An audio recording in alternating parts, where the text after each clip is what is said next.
Pleased to have you return to my channel, Coin Lady. What you are hearing is false. This video is going to shock you if you own XRP or any cryptocurrency and are politically savvy. I have been finding some very disturbing facts about some of the recent presidential candidates. Actually, it's quite disturbing, and it reveals how sleazy politics can be.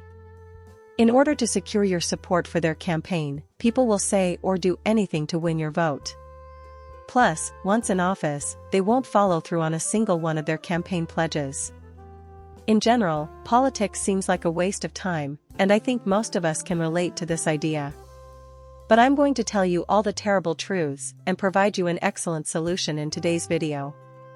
This message I'm about to convey is crucial, so please, please, please, like it. Now, let's get down to business. It appears great on paper that Kamala Harris will support steps to help build the digital assets market. She made this announcement in a speech not long ago. At long last, another cryptocurrency-backed presidential candidate has entered the race. Holy cow, that's incredible. With one caveat, Kamala Harris has served as vice president for 4 years. Nevertheless, throughout that time, what concrete contributions has she made to advance the digital asset sector? Obviously, there is no satisfactory response to that question. A man named Gary Gensler has been aggressively working to undermine the cryptocurrency business, and she has actually defended him. In my opinion, everyone can grasp this. Anyone who has invested in XRP or any cryptocurrency project over the past 4, 5, or 6 years can attest that Gary Gensler has been a major headache for all parties involved. Even if she has also made some major announcements about Gary Gensler recently. You'd think she'd fire Gary Gensler immediately if she's for digital assets and wants to base her campaign on them, wouldn't you? Well, no, it is incorrect. Actually, we will soon get into her actual plans, but first, we must examine the policies she is attempting to enact at the moment, as I indicated before, since she is the vice president. Koalas caught President Biden's record-high capital gains tax proposal, which has Harris's recent endorsement, stands at 44.6%. That is to say, you may expect to give the government roughly half of your profit if you invest in stocks or cryptocurrency and see a healthy return on your investment. Considering the government faces zero consequences when individuals lose money in cryptocurrencies, that is already ridiculous. You should not expect financial support from the government. In that case, they are completely absent. Of course, if your investment does well, they'll ask for half of it. It's worth noting that the plan they're attempting to pass also contains a 25% tax on high net worth people unrealized gains. Wow, that's really wrong. Unrealized gain attacks are absolutely absurd, regardless of your financial situation. Your asset will be subject to taxation even if you choose not to sell it. Communism begins here. I would like to emphasize that. Here we go down the path that leads to a society where the government taxes every single thing you do. Just that portion of the plan, apart from the 50% tax on your total capital gains, would utterly devastate the US economy. It's insane. Totally bonkers. Alright, so I thought it was crazy that she was trying to enact or has passed legislation like these, even though she supports digital assets. These tax measures are ridiculous, but that's not all, is it? They are both discussing XRP and generating income. I think you all should see this really neat stuff. What the federal government is dealing with and what has been happening to the US economy recently is, well, it's nuts, isn't it? Am I correct?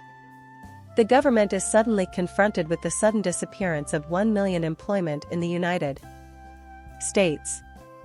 Whoop, whoop. I mean, it's really illogical, isn't it? At the moment, this is the situation we're in. I am completely overwhelmed.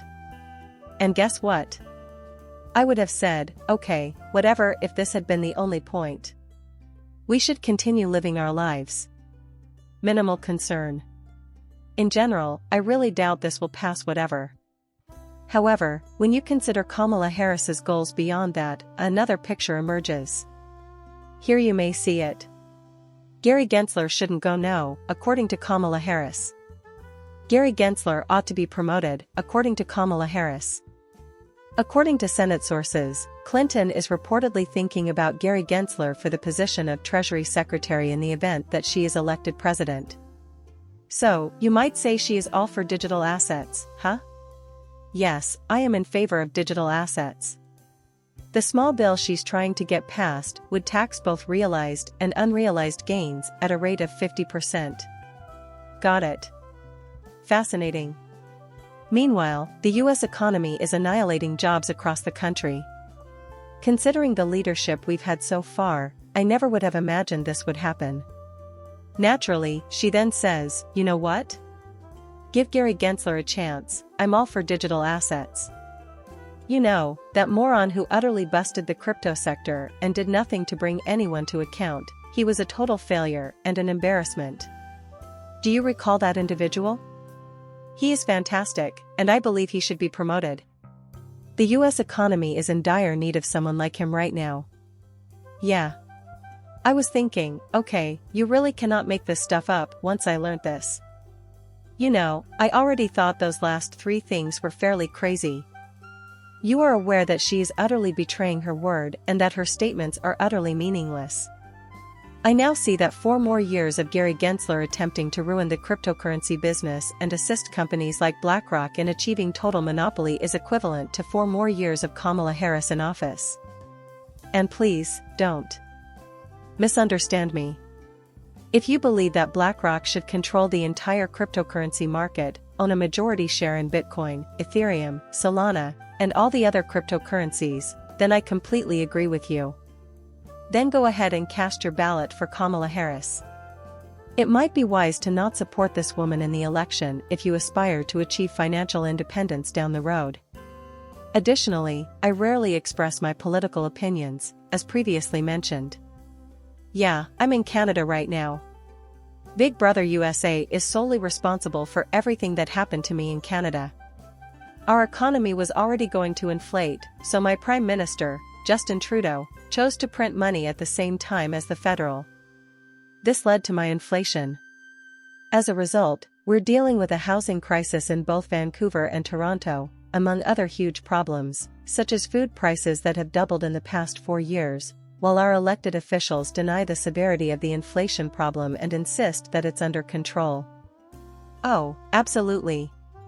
Please, during this election season, let us all do the right thing and support a conservative government that is concerned about the nation's finances and will not waste our money on these ridiculous policies. I'm aiming for that outcome here.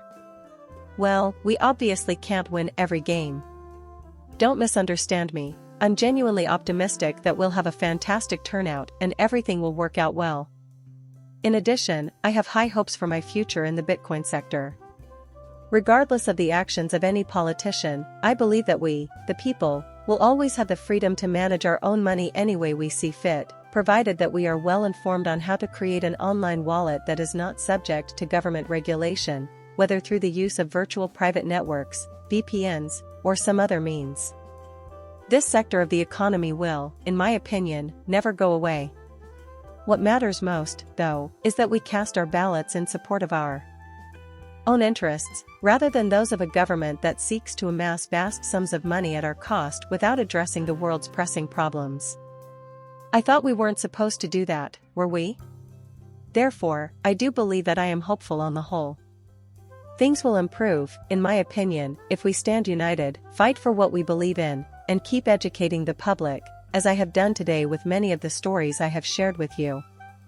But that's all there is to it. In the end, it all comes down to our unity, our voting, and making sure that nobody can win who doesn't have our best interests in mind. In the end, I do believe that we will succeed in this endeavor. I appreciate you taking the time to view my online video. When you're done, hit that subscribe button and let me know what you think.